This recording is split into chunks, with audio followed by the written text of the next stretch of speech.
Prosseguindo em nosso estudo de eletrodinâmica, vamos tratar aqui da corrente elétrica. Até o momento, nós estávamos analisando condutores em equilíbrio eletrostático. E agora nós vamos considerar a situação em que algum dispositivo atua no condutor que impede que esse equilíbrio seja atingido mantendo as cargas em movimento. Corrente elétrica são cargas em movimento. Eu defino a corrente elétrica como a quantidade de cargas que passa por uma determinada área sobre um intervalo de tempo.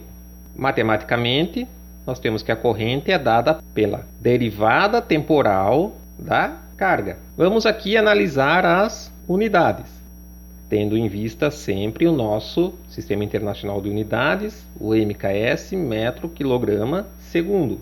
Corrente, nós vimos que é carga por tempo.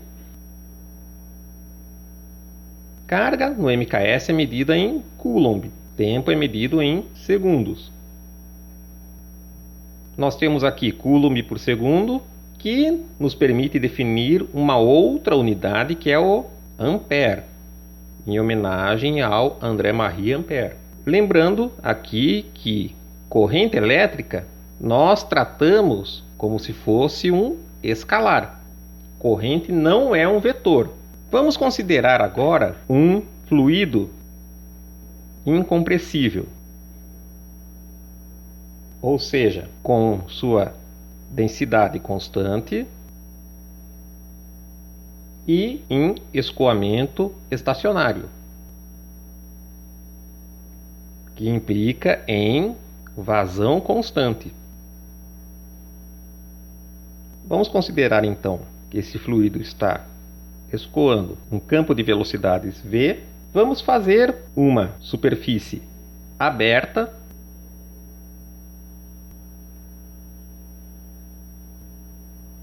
que eu chamarei de S, e sabemos que a quantidade de massa que atravessa esta superfície S por unidade de tempo será dada por integral sobre a superfície da densidade de fluxo escalar com a normal em cada elemento diferencial de área. Nós dividimos essa superfície em elementos diferenciais com área ds, definimos uma normal externa e fazemos o cálculo de F escalar n para cada um desses elementos em toda a superfície, sendo que F é a densidade de fluxo, que é a densidade do fluido vezes a velocidade de escoamento. Analogamente, nós podemos considerar um fluxo agora não de massa, mas de cargas elétricas. E definiremos uma densidade de fluxo ou densidade de corrente, que nós denotaremos pelo vetor J. Assim como a densidade de fluxo de massa é um vetor, a densidade de corrente será um vetor. Agora, nós teremos que a corrente, que é a carga por tempo, será dada pela integral sobre uma dada superfície da densidade de corrente, produto escalar com a normal externa a essa superfície, integrada em toda a superfície.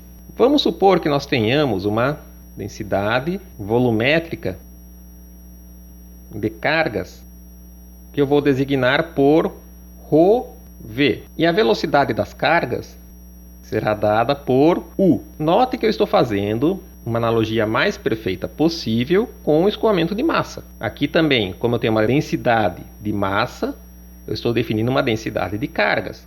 Eu tenho uma velocidade de escoamento para massa, aqui eu tenho uma velocidade de escoamento de cargas. Assim como o fluxo de massa é dado pelo produto da densidade pela velocidade, o nosso equivalente aqui, que é a densidade de corrente, será dada pela densidade de cargas pela velocidade de escoamento, que é um vetor. Então veja que nós tratamos a corrente como um escalar, mas nós tratamos uma densidade de corrente como sendo um vetor. Agora vamos tomar um fluxo por uma superfície fechada, que eu chamarei de S. Aqui nós tínhamos uma superfície aberta. eu vou completar essa superfície com um formato arbitrário. Ela agora está fechada e eu vou considerar o fluxo para fora desta superfície. Se nós queremos saber qual que é o fluxo para fora desta superfície fechada, basta nós integrarmos analogamente por toda a superfície. Uma integral em uma superfície fechada, S de F escalar N ds. A massa, nós sabemos que é dada em termos de uma densidade volumétrica. Nós podemos escrevê-la, então, como uma integral dessa densidade ao longo de todo o volume desta superfície.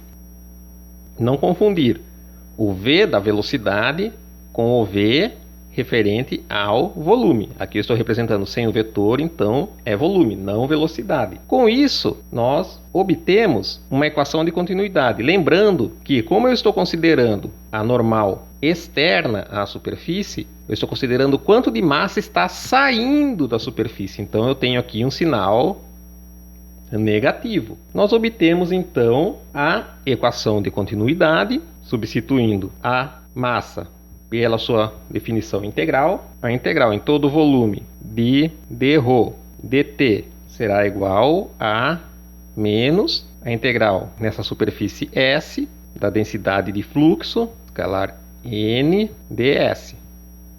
Eu recomendo que você copie esta expressão, a equação de continuidade, que está na forma integral. É uma equação extremamente importante na física, na análise de fluidos, porque nós vamos trabalhar nela na próxima folha. Note que na equação de continuidade nós temos uma integral de volume e uma integral de superfície do outro lado. Eu quero deixar os dois lados como integral da mesma forma para poder igualar os integrandos. Eu vou fazer isso então com o teorema do divergente, que nos diz que a integral de superfície de um vetor f escalar n em toda a superfície é igual à integral de volume do divergente deste vetor pego em todo o volume. Vamos voltar então à nossa equação de continuidade, substituindo a integral de superfície pela integral de volume. Nós teremos que a integral em todo o volume de dρ dt dv será igual ao negativo da integral de superfície, que nós vamos substituir pela integral volumétrica do divergente de f em todo o volume.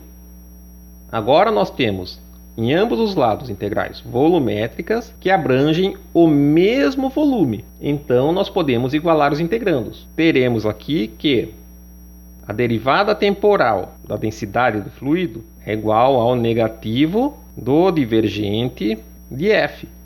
Essa é a equação de continuidade para a massa na forma diferencial. E nós vamos escrever os seus equivalentes para a carga. Nós temos que, no caso de carga elétrica, a integral em todo um volume de dρv dt dv é igual a integral de superfície de J escalar N ds.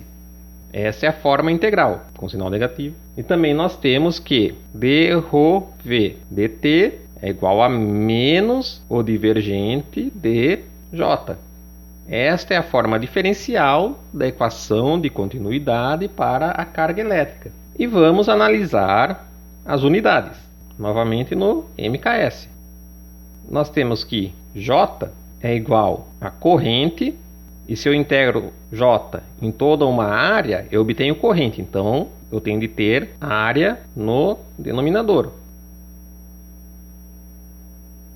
Então, ela será dada a unidade de corrente, nós vimos que é o ampere. Unidade de área é metro quadrado. A densidade de corrente no MKS é medida em ampere por metro quadrado.